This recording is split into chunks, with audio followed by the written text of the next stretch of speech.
Yesu witegure, ari hafi yo kuza kukujyana mu byicaro byiza byo mu ijuru, yateguriye abamwizera bose. Mugeni wa Yesu witegure, ari hafi yo kuza kukujyana mu byicaro byiza byo mu ijuru, yateguriye abamwizera bose. Shalom shalom, mfite ubutumwa bwihutirwa bwa misiyoni ya Kiremba, misiyoni ya Kayogoro, misiyoni ya Ntahangwa cyangwa se Bujumbura. Izi misiyoni uko ari eshatu zige ziri Menge. Nk'uko ngira ngo wabibonye kuri iyi foto na tamuneri, ubwo umwuka w'Imana yadutemberezaga, hari ukuboko kwa Satani twabonye. Nagira ngo ntabaze kandi ntabariza abungeri barongoye izi misiyoni.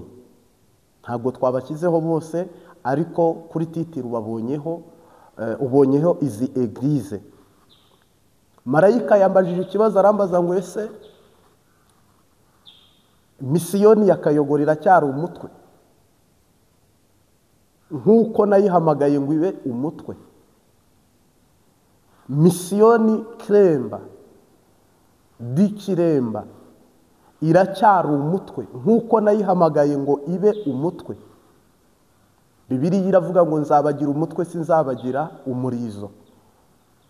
Misiyoni ya Ntahangwa Bujumbura, ese iracyari umutwe? Marayika arantembereza, mbona icyo nakita ishyano cyangwa se akaga cyangwa se amage. Mbona icyo nakita ikigirwamana, mbona umusozi w'ikigirwamana munini munini munini, kandi nza kubona kuri iki kigirwamana uruhande rwacyo hasutse harunze imifuka y'amahera cyangwa se amafaranga. Bareka arambwira ngo ese aba bantu ni umutwe w'itorero. Kristo niwe mutwe w'itorero, ariko bashumba nibo mutwe w'itorero nanone. Mu gihugu cy'u Burundi ubundi izi misiyoni nizo zakabaye zifite umwimbo ushimishije kuruta andi maeglise, kuruta andi madini yose. Zakabaye zifite umwimbo ushimishije. Tekereza neza uburyo utwaye agakiza, tabuhetse ingobyi umwana yaraheze kera. Tekereza neza uburyo utwaye agakiza, tabuhetse ingobyi umwana yaraheze kera. Tekereza neza uburyo utwaye agakiza, tabuhetse ingobyi umwana yaraheze kera. Ubundi mu busanzwe marayika yambwiye ngo nabonye ibitaro mu rusengero rwa Kiremba, mbona ibitaro mu rusengero rwa Kayogoro, mbona ibitaro mu rusengero rwa Ntahangwa, mbona n'impande hariya ahantu hose mbona bari abantu bambaye imyenda y'ikiganga, abaforomokazi, abasipesiyaliste, ndetse mbona n'aba bantu, mbona abaganga bose abaganga bose hatabuzemo umuganga n'umwe. Nabonaga aba baganga babaga umutwe, abaganga babaga mu nda, abaganga babaga, mbese abaganga babyaza, abaganga bapfuka ibiguma. Mbona izi misiyoni uko ari eshatu zose zirimo imiti, kuko nabonaga ibimeze nka farumasi. Mbabarire hari igihe biri bugusitaze cyangwa bikagucumuza, ariko mu busanzwe ikitwicaza aha ni ukwagura ubwami bw'Imana. Nivuga butumwa, ntabwo twicaye aha kugira ngo yenda se uko ubyumva ni byiza uzatanga igitekerezo cyawe, ariko ntabwo umuntu yahabwa ubutumwa ngo aceceke, kandi umuntu ntiyabona ibyiza ngo aceceke cyangwa ibibi ngo aceceke, kuko Bibiliya mu bayanditse banditsemo ibyiza bandikamo n'ibibi. Ahubwo niba koko muri wowe harimo umutima wo gukunda ishengero ya Kristo, muri wowe harimo kwemera ubutumwa bwiza, noneho buriya ugayagaye ibyo yumvise, usuzugura agasuzugura ibyo yabonye, unenga akanenga ibyo abona biri gukorwa bibi cyangwa byiza, ubwo rero turagushimiye ko ugiye kubana natwe hano ku Mbabazi TV gatatu, rwose uze kutugaya cyangwa udushimire, ariko tugiye gutangaza ihishurirwa ku murimo w'Imana riteye ubwoba.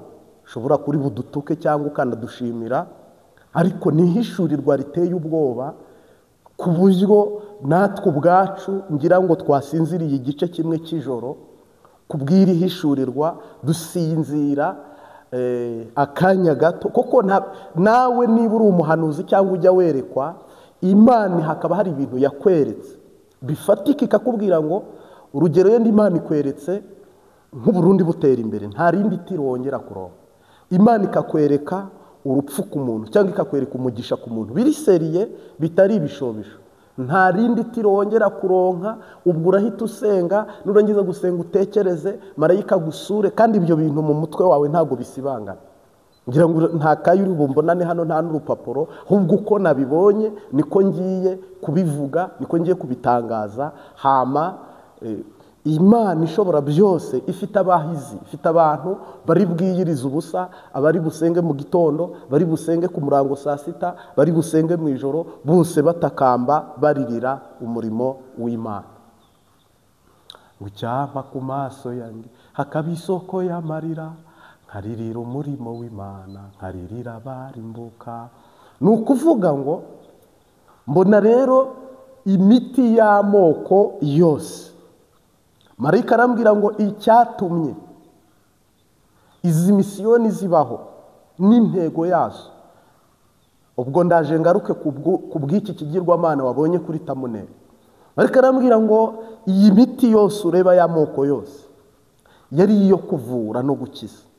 Uyu munsi wa none reba izi ntumbi zose ziri mu rusengero no hanze y'urusengero, iyi ndembe, iyi nkomere. Umbabarire yenda hari igihe twe tugira mosiyo, kuko hari ibintu ureba ukumva nyine amoso zaraje, ariko doti hora nta kundi. Mbona inkomere, mbona indembe nyinshi cyane, kandi harimo abapasiteri muri izi ndembe, harimo abarimu. Ukabona ngo hirya iriya ngo muri metero 40 harimo umuntu umwe muzima. Mbese niba warabonye muri korona uburyo abantu babaga bagerekeranye mu bitanda, dore naha niko nabibonaga muri misiyoni ya Kiremba, niho twabanje tukurikizaho Kayogoro, duhita tuzi Bujumbura. Mbona aho hose turahazengurutse, mbona intumbi nyinshi, bikomere byinshi, akaga k'abantu barembye, wagira ngo habaye nk'ibintu by'intambara. Noneho abantu bamwe baba barwaye inzara, abandi barwaye ibikomere by'ibisebe by'amasasu cyangwa imihoro cyangwa ibindi. Noneho mbona ibyo bintu byose, mbona ishengero. Marayika yanyeretse ishengero muri miriwari, nko kwafata miriwari nk'uko uri kundeba muri screen yawe cyangwa se machine cyangwa se n'ahandi urebera ibintu bitandukanye byaciye ku mbuga ngurukana bumenyi. Ni ukuvuga rero mu busanzwe Imana yambwiye ngo isengero nge nazishyizeho, ubwo ntabwo ari nge nashyizeho isengero nk'ibitaro bigomba gukiza abarwayi. Ubujigitifu, umugambi n'intego by'ishengero byari ibitaro abantu bagomba kugeramo bagakira ibyaha, cya kabiri bagakira ibikomere batewe na shitani cyangwa se abakozi ba shitani, n'izindi nzira izo arizo zose umuntu akomerekeramo mu buryo bw'umutima ndetse no mu buryo bw'umubiri. Marayika arambwira ngo izi sengero nibyo bitaro bikuru mu gihugu cy'u Burundi. Buriya Kiremba imwa muri iriya ntara, biriya nibyo bitaro bikuru byagombaga gufasha abarwayi bose bo mu ntara, abandi bagakirira ku mahopitari atandukanye, santere do sante zitandukanye, ku makirinike atandukanye. Buriya Kayogoro byari byo bitaro bikuru byo muri iyi ntara, ku buryo bishobora gutanga serivisi muri iriya ntara yose. Uko niko Marayika yambwiraga.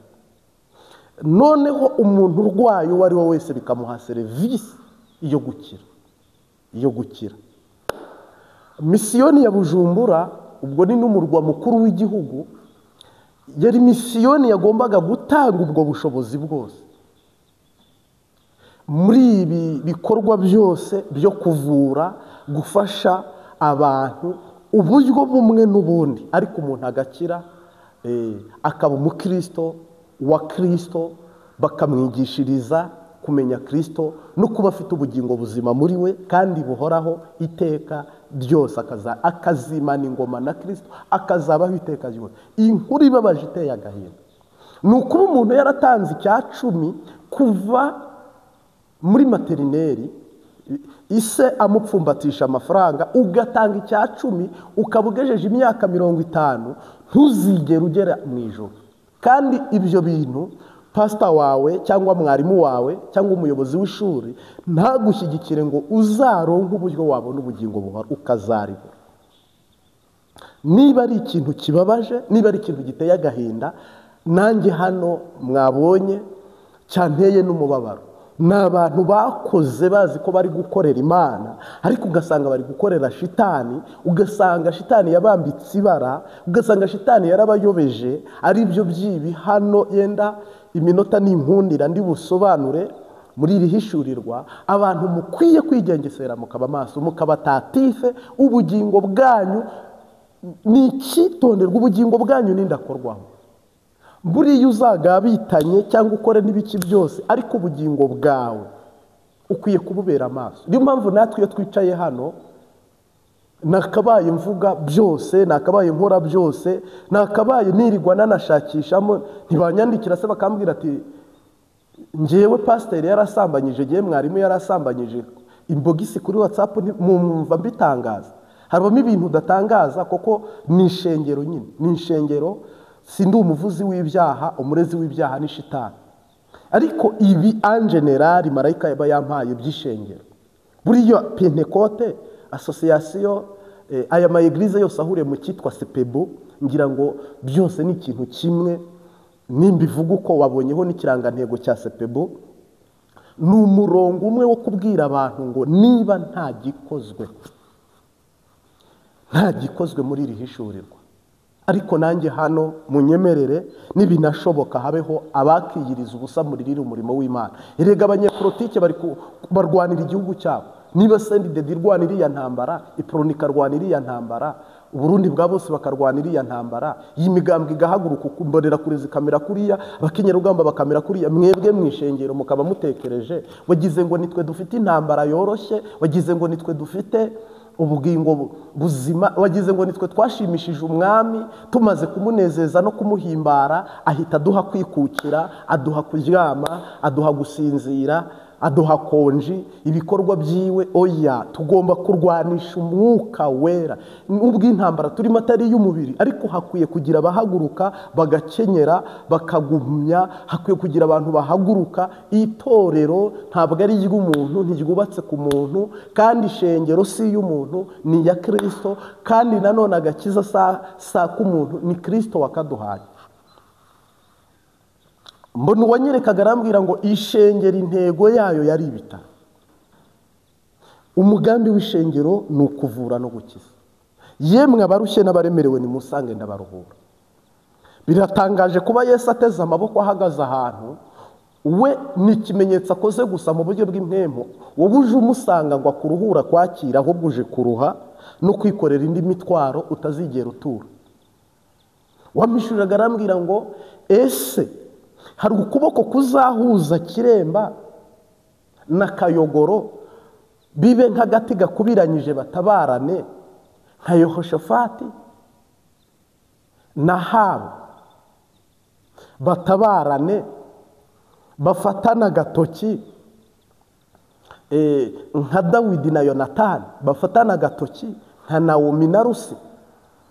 ese aba bantu bashobora kuzagira ubumwe nk'intumwa zakoreye hamwe zigasenyera umugozi umwe? Petero ntabwo avukana na Yohana, Yohana ntavukana na Yakobo, ariko aba bantu bubatse ikintu kimwe, umwe ashimishwa n'isezerano rye, undi ashimishwa n'irye, ariko umurimo w'Imana bawubaka kumwe, ubumwe. Uyu munsi wa none Kayogoro iravuga ngo ninjye wavutse mbere ntihuze na Kiremba, ariko Kiremba ikavuga ngo ninjye ufite iterambere mu buryo bw'umubiri, kandi ni twebwe abakoroni babaye nk'abazamura mu buryo bw'amafaranga. Ibyo bintu ngo bigacamo abantu ukubiri. I Bujumbura ni Abahutu, i Kiremba, i Bururi ni Abatutsi. Ibyo bintu Shitani akabihagararaho, abantu ntibakorane. Yemwe bene data, yemwe nshuti bavandimwe, yemwe bana b'Imana, Yesu agiye kugaruka, iby'amazuru byataraye n'asongoye, imbere y'ishobora byose ntuzabihingukana mu bwami bw'Imana. Urihenda cyane. Yesu ntago yaje mu isi kurondeza amoko, yaje gushakisha intama yazimiye, yaje kureba uwo yameneye amaraso. Ahagaze ku musaraba ni bande yacunguye? Ni bande yacunguye? Yigeze avuga, yaravuze ngo abarushye n'abaremerewe, kandi aravuga ngo nta Muyuda nta Mugiriki, abubaha Imana bagakora ibyo gukiranuka, mu isi yose Imana irabemera. Yesu yatoranya, biba byaranarangiye, nta n'intambara ziba zihari. Yatoranya ubwoko bumwe nk'uko mwebwe mutoranya, biba byaranarangiye. Uyu munsi wa none hari mu nyumvishirize, hari umushumba wari wungirije Revera Pasitoro ndi ku nkiko, yarataramuwe, ubundi aritaramura, ariko hari abantu bamushyize ahantu muri mu nyumvishirize, kubera ko ntabwo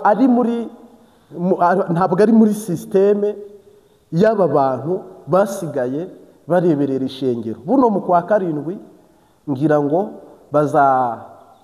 bazakora icyo bita kuca ku maziko, kuganduka. Bazaganduka mu kwezi kw'indwi, ngo nyuma yaho batoranye umungeri uzasimbura ndi ku nkiko. Uriya mutama yubatse ibintu byiza, yakoze ibintu byiza, Imana imuha amahoro n'umugisha, kandi mu ijuru tuzamusangayo. Ngira ngo i Burundi uyu mutama kudeshapo muzabona n'undi bibagoye. Kandi reba kuva yapfa imyaka ishize, kuba Shitani yarahise avuga ati nta n'undi muntu ugomba kugaruka hano ngo akore ibikorwa bibe biroranyijwe, biba ari ibikorwa bishimishije. Nza kubona rero Imana itabare iki kintu cy'amoko kivemo, marayika arakireba kumva iseseme. Kiriya kintu ntabwo ari cyiza, cyica umurimo. Imbere y'ishobora byose, niba urebera umuntu mu moko ukijijwe, ufite urugendo rurerure, nta nubwo ubugingo bwawe bukunda. Imana yaremye Adamu na Eva, abandi babyawe n'icyaha. Nakaracumura havukamo uyu, nakaracumura havuka uyu, nakaracumura ajya gutura. N'iyi migabane itanu igize isi, separasiyo yabayeho, uku kwisepara ni ibyaha. Aziya yavutse ku mpamvu ze, Uburayi buvuka ku mpamvu ze, Afurika ivuka ku mpamvu ze. Ntabwo ndi bujye mu byanditswe, ariko nuko Bibiliya ibigena. Abamowabu n'abamowabukazi si Aziya se? Abamowabu n'abamowabukazi si Aziya? Kandi ibi bintu ndi kukubwira, ubwami bw'Imana buri hafi kuza. Niyo mpamvu naririmbye ngo mugeni wa Yesu witegure, ari hafi yo kuza kutujyana mu byicaro byiza byo mu ijuru, yateguriye abamwizera bose. Iyo umugeni amaze kwemera umukwe, aba azi ko ari we bazabana akaramata. Noneho rero impamvu mbikubwiye ngo ubwami bw'Imana buri hafi, rimwe Yesu yabonetse muri Aziya, ubwo niho ubwami bw'Imana bwa mbere bwagaragaye, n'ivugabutumwa niho ryatangiriye. kabiri bihita bijya mu Burayi, ubwo kontinent na Amerika byose kimwe, gatatu bubiri muri Afurika, hasigaje rimwe ryo gusubira muri Isiraheli. Yesu araba yaje. Bibiliya ivuga ngo ubwo muzabona igiti cy'umutini cyongeye kurabya no gutoha, ngo muzamenye ko kuza kwanjye kwegereje. Iki giti yavugaga kigomba gutoha cy'umutini ni iki? Ni iki giti nyine uri kubona Isiraheli yongeye kugira intwaro za kirimbuzi. Isiraheli yongeye gutera imbere mu ruhando mpuzamahanga, n'igihugu kizwi kitisukirwa, ni igihugu gihagarara imbere ya Irani kikavuga, gihagarara imbere ya ntuza uyu nguyu ntuza apana Lukashenko, Turikiya kikavuga, gihagarara imbere ya Syria kikavuga, gihagarara imbere ya Leta Zunze Ubumwe z'Abarabu kikagira ijambo. Ibi byose uri kubona n'ibyo uri kumva bishushanya kugaruka k'umwami wacu Yesu Kristo. Uyu munsi wa none rero urupfu, ibigirwamana, ikizira kinjiye ahera, ikizira gihagarara ahera. Abantu bose shitani, bimwe Yesu aricyo kigirwamana je yanyerekaga, yambwiye ngo dore aba bantu bose barimo bararamya ibigirwamana ngo shitani akunda abaho ubutunzi. Abantu bose bari mu nzira yo gushakisha amafaranga, aho gushakisha ubugingo no kurondeza ubugingo Yesu yabatumye bw'intama. Aho guhindura urusengero inzu yo kubonerwamo ubugingo, ni inzira kugenda ihinduka inzu yo kuba abatoza kori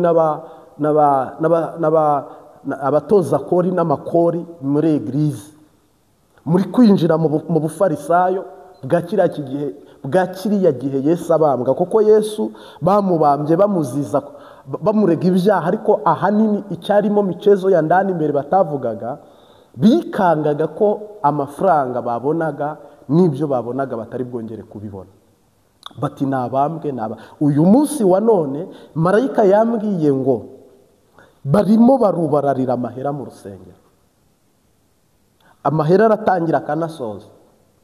Nugenda umutima wawe haribamo umutima umwe wo kubaha Imana, uzushyire ku munzani, uri pasiteri nkurikiye cyangwa uri mwarimu cyangwa uri umudiyakoni cyangwa uri umukristo, uri umukizwa, uraza gusanga mu gitondo hariho amafaranga ku mutima wawe imbere, ku mugoroba hariho Imana. Utangiye gusenga havugwa Imana, urangije gusenga na amafaranga ari bujye imbere, icyo bita inyungu. No money no life. Ni ukuvuga ngo ubwo buzima rero bw'amafaranga bwateje ikibazo mu ijuru. Habaye ingorane ikomeye cyane, kuko abashumba bose bari kujyaho barondeza agasekebuye, barondeza imiduga ihenze, barondeza icyubahiro, barondeza amapeti n'amagarade. Ni ukuvuga ngo Yesu we rero baramubwiye ngo pfukama ndaguha ubutunzi, aranga. Ariko ubu tuvugana, niba wabonye iyi foto, abantu batangiye kuramya abandi kubera amahera. Uriya atanga ikigira 10 ntihagire umuvuga, uriya atanga amashikanwa menshi ntihagire umukoraho, nubwo yaba umunyabyaha ni mumureka azabona ijuru. Ni musakume ishuri rigomba gucibwa amahera ya naya, ububwiriza bugacibwa amahera ya naya, misiyoni kabaho mu buryo ubu n'ubu, umukozi w'Imana agomba kugira ibintu binibi mugomba kumufasha. Doke amahera yabaye amahera, amafaranga aba amafaranga mu mitima mu rusengero. Amakorari mugomba gutangaya, vuga butumwa rikeneye amafaranga ya naya. Yesu yaravuze ngo nimugenda ntimujyane feza, ntimujyane inzahabu, ntimujyane imvumba z'umuriro, ntimujyane amakanzu abiri. Aho muzacumbika hose nibabakira. Amen. Buriya hari ibintu bidakwiye guhangayikisha abapasiteri, ibintu byitwa amafaranga, kandi ni nabyo bituma Yesu ahomba. Ibiganza byanyu uko bibara amafaranga binezerewe, cyangwa muri kujya kuverisa, cyangwa amashakoshi yanyu mutwayemo amafaranga munezerewe, uko mubona buriya umwimbo w'amafaranga, mukumva umutima uratekereje, bakubwira bati uyu munsi bashikanye 1,000,000 cyangwa 700,000, amahera ibihumbi 700 umunsi bashikanwa mu miliyoni umwe cyangwa imiliyoni 3 cyangwa imiliyoni 5. Bijya byishimo n'umunezero ugira jya umenya yuko na Kristo nibyo agira iyo mumaze kumubwira ko hari umunyabyaha wihanye. Uyu munsi wa none mwakabaye mumuha raporo y'abasazi bakize, ingumba zabyaye, ingo zubatswe, abantu babonye ubuzima, bakize ibirwara, bakize ibaze. Buno hari amasosiyete y'Abashinwa, amasosiyete y'Abahinde ngo barimo baravura indwara ngo zimeze uko ziriya ndwara zikomeye, abapfumu bari kurya ayo mahera yose. Abashinwa nibo bayirira, Abahinde nibo bayirira, banabavura. Sikaneri yonyine iri hejuru y'ibihumbi 100 kukunyuza muri iyi mashini ya sikaneri, kugukorera ibizamini. Imiti ntabwo ushobora kuyigondera, imiti irahenze cyane. Uyu munsi wa none ntabwo mu profit icyo cyuho cyuko isi yazamuye ibiciro ngo noneho mwe mumanura ibiciro, ahubwo mu rusengero naho ibiciro byazamutse, muri eglise ibiciro byarazamutse, ibiciro by'amahera, amashikanwa n'amaturo, ibiciro byaradugijwe, ibiciro byaradugijwe. Ubwo nukuvuga niba rero isi izamura ibiciro na eglise ikazamura ibiciro, politike yahinduka mu bantu bayo na eglise igahindura strategique cyangwa igahindura imico n'imyifatire n'akaranka ka Bibiliya, aho muri kuva naho muri kujya muzahamenya imbere ni habi cyane, ni habi cyane. Uwo ni umwaka, iyo ni inyatsi, uwo ni umudayimoni, mu izina rya Yesu Kristo. Marayika wamusuraga arambwira ngo intego ni yuko Kristo ko ari umubiri umwe, n'ishengero ikwiye kuba umwe. Kristo ko nta bwoko agira, namwe mukwiye kutagira ubwoko. Kristo ko atagira intara, atagira igihugu, namwe nta gihugu, nanjye nta gihugu ufite, igihugu dufite nicyo twasezeraniwe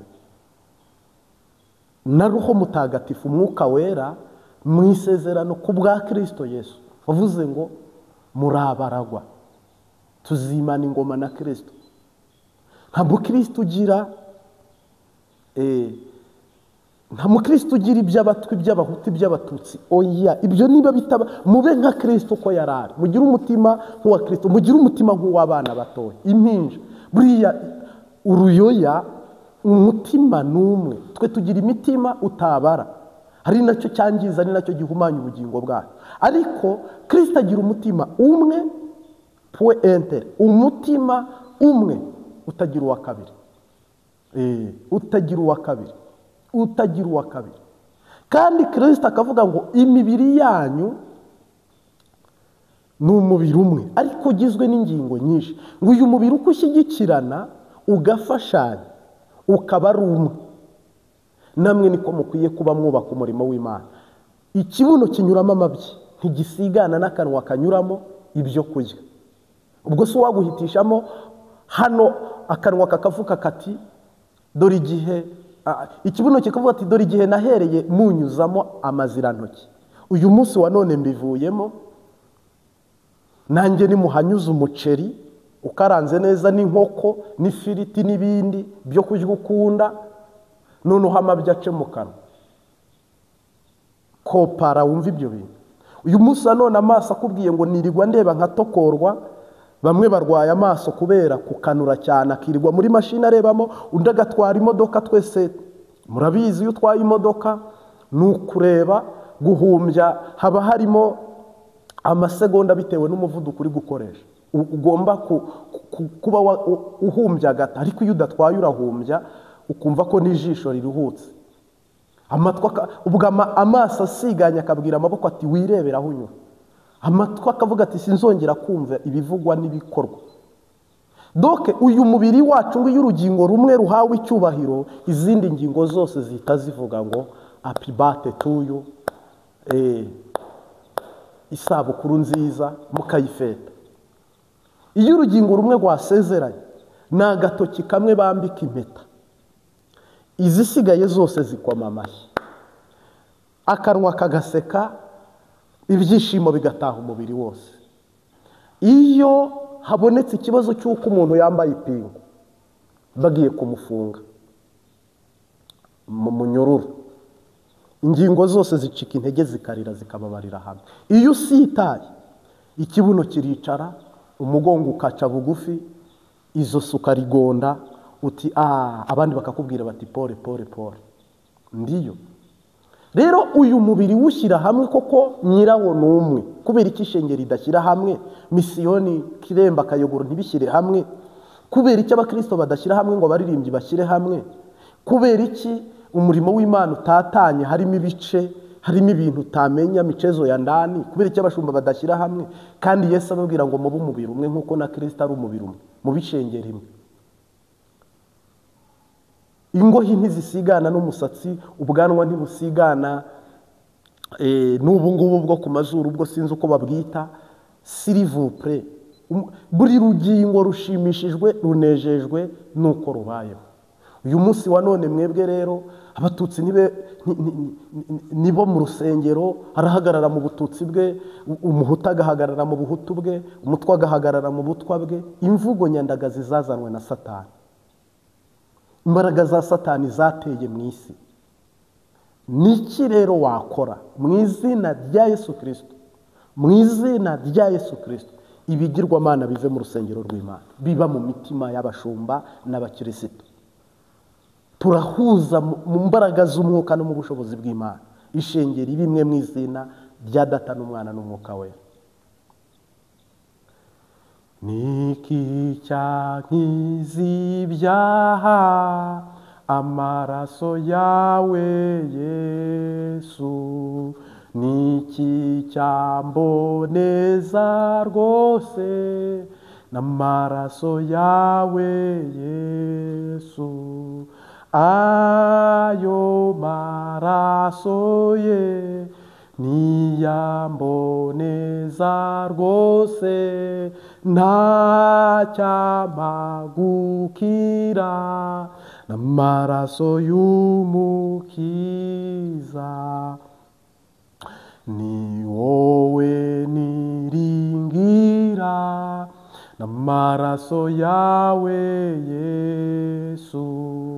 Ni wowe umpa amahoro, n'amaraso yawe Yesu. Ayo maraso ye niyamboneza rwose, ntacyamagukira, n'amaraso y'umukiza. Nta kindi cyatsemba w'ibyaha, n'amaraso yawe Yesu. Ngira ngo wowe n'umuririmbyi ya 84 nubona umwanya uzamuririmbe. Ariko mu izina rya Yesu Kristo, Bibiliya iravuga ngo umwepiskopi wese ajejwe ishengero agira umugore umwe, ntabe inkunzi y'amahera, yego, ntanabe umunwi wa vino, ntanabe umuryarukanyi, kandi ngo abe ari inyangamugayo, ngo kandi bamugerageze mu gihe kirenze imyaka, bareba ko uwo muntu koko azaba umwizigirwa mu byo agiye gukora. Navuga ngo Imana itubabarire, ibababarire twebwe twese hamwe. Wowe kuri iki kiganiro hari aho watsinzwe, hari aho nawe ufite umutima wo gukunda amafaranga akabikigirwa Mana itubabare. Amafaranga ni meza, ntawe nyabujije, sinyanze nanjye ndayakunda, ariko gira ikibanzo yaha.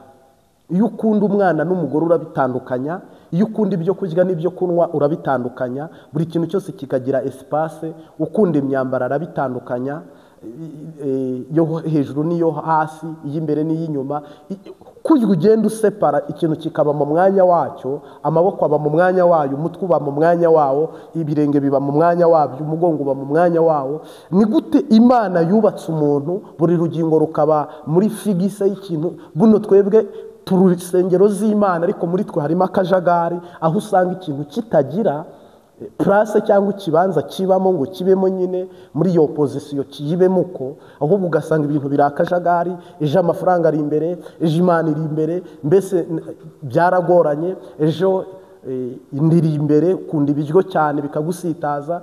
doke mbese mumeze nk'abantu bari gusiganwa ngo uyu munsi iyi kipe yagize amanota yiri imbere, yagize aya manota iri inyuma, doke harimo ibintu biri kugenda binyurana bitegana bisigana bisimbukana mu murongo umwe n'undi. Ni ukuvuga rero niba muri wowe, ubwo ndi mu munota wo kuguhesha umugisha, niba muri wowe uzi ko agakiza muri wowe gafite uburyo kadatondetse katari ku murongo, karimo akajagari, mu izina rya Yesu Kristo waduhamagaye, iri ni ijambo ry'ubugingo, biragoye ryumva nyine ufite ubugingo. Imana muri wowe wongere usenga upfukamye uve ngo Mana ntondekera agakiza muri jye, Mwuka Wera abe aho agomba kuba, ubwenge bubaho bugomba kuba, umugisha ugomba aho ugomba kuba. Uyu munsi wa none rero ntukimenya ibipfa n'ibikira, niyo mpamvu ibintu byacanganye biragorana. Shitani yabaye muremure muri wowe, ntukimenya amasaha yo gusenga n'atari ayo gusenga, ntukimenya n'icyubahiro cy'Imana, urwego ukwiye kuba uyininahazamo uyikoreramo. Ibintu byaragoranye, birivanga, biricanga, ariko nagira ngo mu izina ry'Iyaduhamagaye ikadutoranya, dukwiye kuba urusengero rw'Imana rutarimo akajagari, urusengero rw'Imana rutari akajagari, urusengero rw'Imana rutari ibibazo, urusengero rw'Umwami Yesu rutari ibibazo bya shitani azana mu bantu. Sinda nk'uko Yesu yanesheje mu izina rya Yesu Kristo. Burya shitani yasitaje Yesu inshuro 3, iyo Yesu hariya amwemerera, ubutunzi bwari burose espace, umubiri urose espace, isi rose espace, na shitani arose espace. Twebwe rero nitwe tugira urusengero rw'akajagari. Buriya mu rusengero abacuranzi ntabwo bicara aho babonye hose, n'abatambyi ntibicara aho babonye hose, abadiyakoni ntibicara aho babonye hose, abaprotokole ntibicara aho babonye hose, abakristo mu rusengero ntibicara. Kubera iki mu rusengero haba urutonde rwa biriya bintu, ariko mu muntu nta rutonde rubamo. Mu gusenga nta rutonde, mu kuririmba nta rutonde, gusoma ijambo ry'Imana nta rutonde, ibikorwa bya misi yose ukorera Imana nta rutonde. Nta gihe cyo gufasha, reka ibintu byaricanze birivangavanga. Niyo mpamvu navuga ngo uhoraho Umwami Imana, niyo mpamvu n'izi misiyoni ntabwo rutonde zifite, ntabwo zitondetse. Niyo mpamvu marayika yanaje aravuga ngo nidufata amasengesho turi umurimo w'Imana, harimo ibigirwamana by'amoko, ibigirwamana by'amafaranga. Icyari kuba ibitaro byo gukiza abantu cyahindutse bake naka, gihinduka ikigo cyo kwegeranyirizamo amafaranga. Amafaranga niyo ari imbere, niyo mpamvu Imana yanabigaye, amafaranga ari imbere, amafaranga agaragara imbere, ibikorwa by'amafaranga biragaragara. Ariko ibikorwa by'impemu, abakristo bakijijwe, abakristo babohowe, abakristo bafite ubugingo, ntabwo bo biri kugaragara. Abakristo buzuye Umwuka Wera, abakristo birukana abadayimoni, irikangura Uburundi bushya mu ikangura rishya. Biragaragara ko nta mushumba uzatoranwa ngo abe mu ikangura. Niba ari umwe nka kumwe nakuvuga ngo nabonye umwe ahagaze hari undi ahagaze hariya, biragoye ko turi bubone abari bukoreshwe mu ikangura. Kandi nagira ngo nkumenyeshe ko buriya Pentekote igerageza abanyamasengesho ahantu basigaye ni mu Rwanda, ni mu Burundi, yego n'ibindi bihugu barahari. Bibiliya iravuga ngo buri muntu mu itorero. Ariko nibura ibi bihugu byacu ko ari bibiri, niho cyumva umuntu aryama akakubwira ati narose. Niho umuntu akora icyaha, marayika akamubwira ati dore wakoze icyaha, bakakwereka miriwari ukajya muri dushe ugakaraba, Imana ikaguharira. Ni ukuvuga abandi bo bamaze kwiyakira ndetse bageze mu iterambere, amaso yabo baba impumyi. Bibiliya iravuga ngo impumyi irandasi yindi. Uyu munsi wa none urusengero rwawe rupanze gute, ruteguye gute? Ese rutunganyije neza? Niba urwawe rukoze neza, fasha abandi urusengero rudakoze neza. Wiba mu kajagari, Imana ntiba mu kajagari. Imana igira isi urebe ko ni isi nyine nta kindi kiyivanzemo. Isi nta juru igira, ni mu isi. None Imana igira ijuru. Ijuru ntiriba mu isi, ijuru ni ijuru. N'ukuzimu nta kindi kibayo, nyine ni ukuzimu. Natwe rero dukwiye kwipanga nk'abageni, nka ya ndirimbo naririmbye. Mukwiye kwipanga nk'abantu bafite ubunararibonye ndetse n'ubuhizi n'ubutore n'ubutwari byo gukorera Imana muri ndakemwa mu mico no mu myifatire, nk'abepiskopi n'abakristo babo. Kandi turacyafite amahirwe, hari ibyiringiro by'uko igiti cyatemwe cyakongera kigashoboka. Aba bashumba namwe nimuharanire, rega n'umwanya mwatanze mwicyura amahera gusa ngo mucyure n'ibyo bikorwa mwagezeho, ahubwo natwe turabasengera nk'ababyeyi bacu n'abavandimwe, kugira ngo muhagarare mu ijuru muhagejeje intama mwarahiriye babarambikaho ibiganza. Ariko sinibaza ukuntu buno harimo byo nibaza nkavuga intahari wasanga abashumba bari gusengerwa sekiri shitani batarakizwa Aburamu, umuntu agahamagarwa akiri Aburamu, hagatoranwa akiri Yakobo akiri umuriganya, noneho akazarindana kurira mu rusengero akiri umuriganya, ubwo buzima akabubamo uko akabufiringa uko akanabubona uko wakumva ntacyo bimubwiye. Donc rero niba ntacyo bitubwiye nta n'icyo dushobora kubihinduraho, ubwo natwe twamaze kuba nk'abisi, ntaho twaba dutaniye n'abisi. Nagira ngo rero mbwire umuntu dukurikiye n'umuntu uri kutwumva mu izina ry'umunyanazareti Yesu Kristo wateye intambwe 99 akakubwira ngo tera imwe, aba babyeyi bacu bakayogoro Ntahangwa Kiremba mu izina rya Yesu Kristo. Nagira ngo nimushaka nibi biseke jewe mbishoboye nababwira nti tubikureho ibiseke, niturangiza abakristo icyo umutima uzabahata ukabashoboza ukabategeka, tuzakira icyo kandi tuzabaho imbere y'ishobora byose mwabaho, kuko isi irakize, isi iramera, yewe Yesu rihagije muri byose. Rero nubwo ibyo by'amayeglize wagize ngo mushoboye kwirukana sida mu Burundi, isengero ibi bigo by'abantu bashobora, ibi bigo muhagurutse mukavuga ngo tugiye kwirukana sida mu Burundi, abantu bazaza gukira sida bakaza kuyikirira mu Burundi kubwisengesho gusa, ubwo haba hakiri ikibazo cyo kubwira abantu ngo nimuduha amahera. Mushoboye kuba mwakadara umwuka Imana akaba muri mwe, Yesu akabaha urufunguzo rwo gukiza kanseri, visite yaza mu gihugu yonyine, haba hakiriho umuntu babwira ngo bakurusengera, ahubwo igitangaza kikiba umva uko Yesu byagenze. Petero akimara gufashwa yaravuze ngo reka duce ingando, iyanjye ni yawe. Ntabwo Yesu ugeze amubwira ngo Petero ngo nyubakira ngo wubakire nabo, oya, Petero avuze ngo nkimara kubona ibi bintu reka nubakire Yesu Kristo, natwe twiyubakire ngo twigumire hano. Ni ukuvuga twakabaye dufite mwuka wera wo gukora ibitangaza, hakajyaho perezida ukwiye Imana ishaka, igihugu cyamera uko Imana ikifuza kikera uko ikifuza, ntabwo habaho intambara z'amafaranga. Umunsi wa none rero ntabwo ibyo bintu bigishoboka, ibiganza bya pasiteri ntabwo bigikora mu ruhanga rw'umuntu ngo umuntu abone uwo mwimbu n'umusaruro. Ubu mu rusengero hari kuba ikimenyane, bagasengera uyu amaboko akarobanura bo basengera, ariko bakabirobanura bo bagendeye mu nyungu z'amahera. Umunyemwembo bagashyira hariya, ufite amahera bakamuzana imbere, kwihanisha kukarangira hagasigara kongorerana imigenzo n'imihango by'idini. Ariko tekereza neza ubu utwaye agakiza utabuhetse ingobyi, umwana yaraheze kera. Ndagushimiye wowe wabanye natwe, sengera ishengero y'Imana Pentecote yongera igire ivuga butumwa riruta iryo yagize. Ubundi mu busanzwe umuntu arakura ntabwo agwingira, umuntu arakura ntabwo akwiye gusigingira. Rero ishengero iyo iri kugwingira, iri kwinjira mu iterambere ry'amafaranga, iby'umwuka byaratakaye, cyo ni igihombo ishengero ifite, twese dufite. Mungu asifiwe sana. Nagira ngo rero sabe wiyiririza ubusa ishengero, uru rugirwamana ruve mu rusengero mu izina rya Yesu Kristo rutwiciye umurimo. Kandi nta kindi kigirwamana buna bashumba muri kubararira, ni iki ngiki cyitwa amahera. Buriya Aburahamu yarasambanye arababarirwa, Dawidi arasambana arababarirwa, ariko amafaranga yarimbuje Yuda. Imana iturinde umubi mu izina rya Yesu Kristo. Ndagushimiye Data wa twese uri mu ijuru, uteze umutwe n'umushumba n'umukristo, twese tuje imbere yawe. Imbabazi zawe zitubeho, umwigishwa n'umwigishwa tugabanira imbere yawe, tuba urusengero nyakuri wubatse.